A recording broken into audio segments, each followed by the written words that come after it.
Harmonia, equilíbrio, perfeição. Não é preciso ser uma pessoa religiosa e nem mesmo é preciso acreditar em uma determinada religião para simplesmente olharmos à nossa volta e percebermos que os elementos do universo são matematicamente perfeitos. Para muitos, essa é a maior evidência da existência de um Deus, um ser superior altamente mais evoluído que propositalmente criou de maneira projetada cada elemento que existe na nossa realidade. Uma onda no mar, o formato e os filamentos de átomos de uma folha, a estrutura de uma mísera molécula, uma árvore gigantesca e milenar. Tudo, absolutamente tudo na natureza segue esse padrão. E é por isso mesmo que ele é conhecido como o número de Deus. A proporção áurea, a fórmula de ouro, não foi inventada por alguém, não foi criada por um gênio da matemática como foi a fórmula de Bhaskara, por exemplo. Ela simplesmente existe e está aí para quem quiser e for capaz de ver. Agora, como ela funciona? Por que é considerada o número da perfeição? Qual foi a sua importância na história? Tudo isso e muito mais você vai descobrir agora aqui no Porquê das Coisas.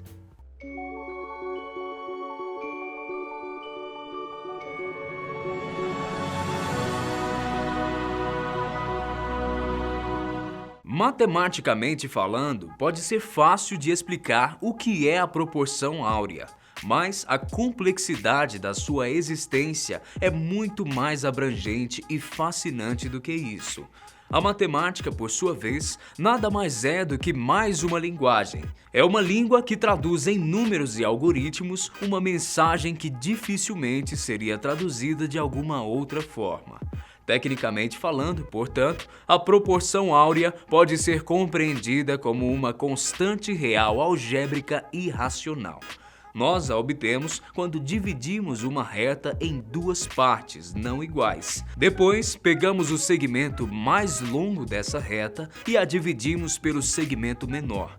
Esse resultado será igual ao valor da divisão da reta inteira pelo segmento mais longo.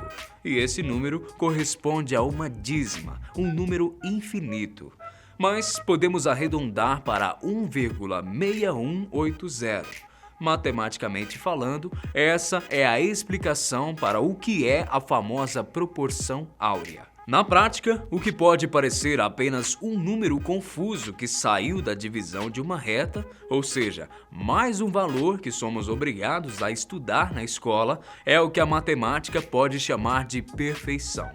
Como eu já havia dito, a proporção áurea simplesmente existe nas formas da natureza e de tudo aquilo que conhecemos. Se Deus realmente existe e Ele criou o que conhecemos como o universo, Ele decidiu usar essa escala para formar a sua obra. No decorrer da história, ela foi simultaneamente descoberta por diferentes estudiosos. Na Grécia Antiga, um matemático e arquiteto chamado Fídias conseguiu decifrar os seus mistérios e escolheu para representar esse número a letra grega Φ. Mas Fídias não foi o único da sua época e da sua região a se encantar com essa medida.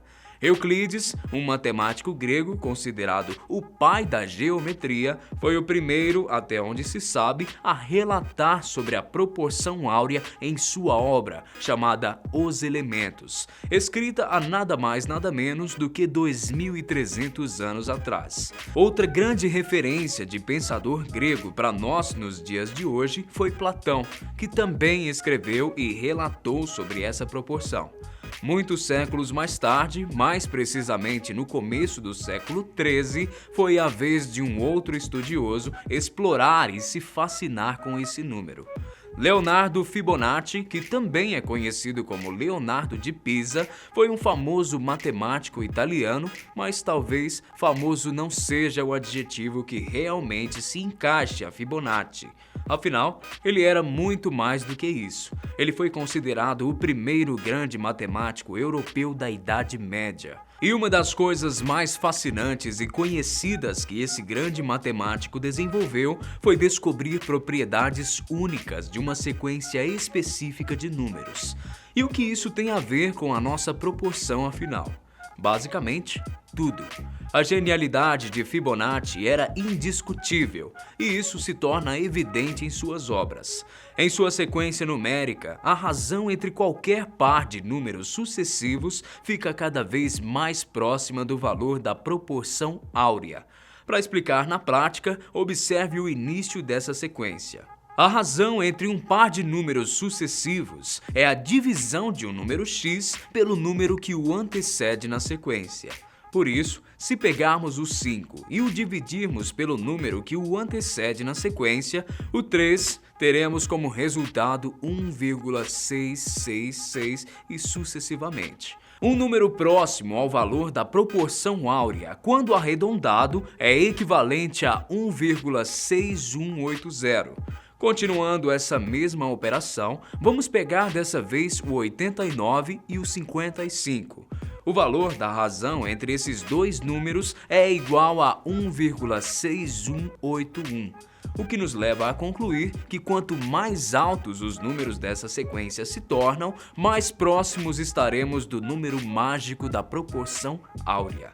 Mas a grande genialidade mesmo de toda essa sequência matemática é que caso nós apliquemos esses números às proporções de um retângulo, nós teremos o que é conhecido na matemática como retângulo de ouro. E é exatamente aqui que acontece a mágica.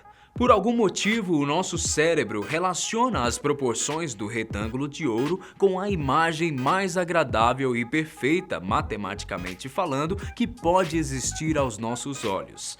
A partir do retângulo de ouro, nós também podemos criar o que é conhecido como a espiral de ouro. E qualquer coisa mesmo que seguir essas medidas e proporções, será necessariamente belo. A gente não sabe disso conscientemente, mas além da natureza seguir esse padrão, nós mesmos, seres humanos, podemos encontrar formas nos nossos corpos que seguem a proporção áurea. Inclusive, outra curiosidade interessante sobre os nossos corpos e essa proporção é o fato de quanto mais simétrico um rosto for, seguindo esse padrão, mais bonita essa pessoa será. Não sabemos exatamente o porquê, mas se existe uma palavra que pode resumir muito bem o que esses números representam, essa palavra é a perfeição. Agora, saindo um pouco do universo matemático, vamos fazer uma viagem rápida pela história, para entendermos finalmente o quão importante esse número tem sido para a civilização humana. Como eu disse no início desse vídeo, muitos foram os estudiosos que ao longo da história conseguiram descobrir esse padrão pela natureza.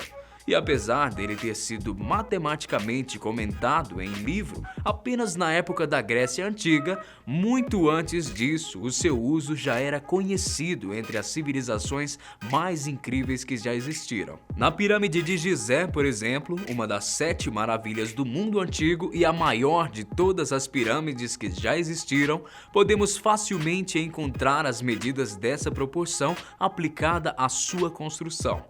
Outro monumento arquitetônico histórico e maravilhoso que foi construído dessa mesma forma é o templo grego Parthenon. Mas essas estruturas não são exceções. Tanto egípcios quanto gregos, cada um em sua respectiva época, usou a proporção áurea tanto para suas principais e mais majestosas construções, quanto para a produção de suas obras artísticas, principalmente se tratando da Grécia. Avançando um pouquinho no tempo e chegando ao século XVI, eu posso te dizer que foi nessa época que a fascinante proporção áurea chegou definitivamente para o mundo das artes.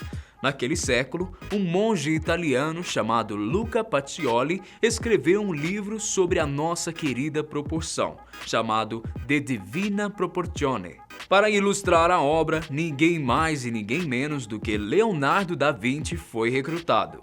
O nosso artista multifacetado, que era pintor, inventor, cientista, matemático, engenheiro, arquiteto, botânico e segue a lista, passou a usar a nossa proporção divina nas suas obras. Ele era fascinado na harmonia que esses números são capazes de gerar.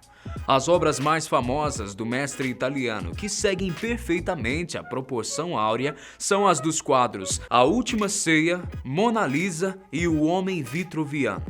Além de Da Vinci, outros nomes conhecidíssimos e renomados da arte que também faziam uso dessa proporção em suas obras foram Michelangelo, Botticelli, Rafael, Rembrandt e até mesmo o mais contemporâneo Salvador Dalí. Como eu também disse nessa lista, a proporção áurea é mais uma prova de que a arte imita a vida e não necessariamente o contrário. Na natureza, a presença da proporção áurea é geral. Ela surge em conchas, ossos humanos, flores, árvores, cristais, galáxias e até mesmo nas moléculas de DNA. No final das contas, vale a pena ressaltarmos e refletirmos as seguintes questões. A proporção áurea, a fórmula de ouro, realmente existe graças a um conjunto de coincidências da natureza?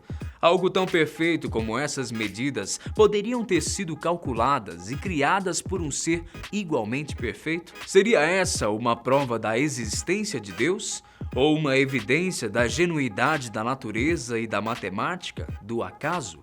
O que você pensa sobre o assunto? Conta isso e muito mais pra gente aqui embaixo pelos comentários. Eu te espero no próximo Porquê das Coisas. Grande abraço. Tchau.